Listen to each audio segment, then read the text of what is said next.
Sa tumong nga mapanalipdan ang kalikupan, ang GMA Regional TV inabagan sa Department of Environment and Natural Resources may pasiugda og tree planting activity sa Barangay Bunbon ning Dakbayan sa Sugbo. Ani ang report. Kauban ang mga empleyado si GMA Regional TV ug GMA Radio gituyo sa grupo ang Sitio Gila-Gila Barangay Bunbon alang sa tree planting activity niadtong Sabado sa buntag. Bitbit ang mga seedling sa guyabano tumong sa grupo nga itanom kini sa usa ka bakilid nga bahin sa barangay. Apil sa tree planting activity si GMA Regional TV correspondent ug anchor Luan May Rundina ug ang inyong alagad Cecil Kibod Castro.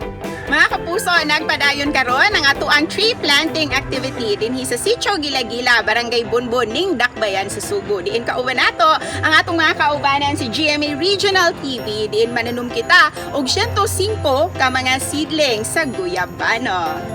Let's join us! Ang pagpananom og fruit-bearing trees dakong ikatabang sa pagpaligon sa yuta aron kalikayan ang pagdahili.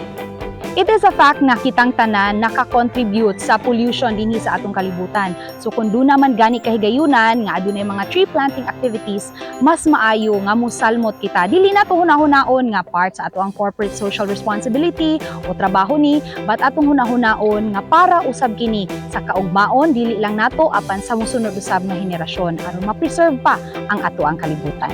Makatabang kini sa pagputli sa hangin, pagkuha sa makahilo nga mga gas ug ang pagbalik sa oxygen sa palibot nga mao'y atong gikinahanglan.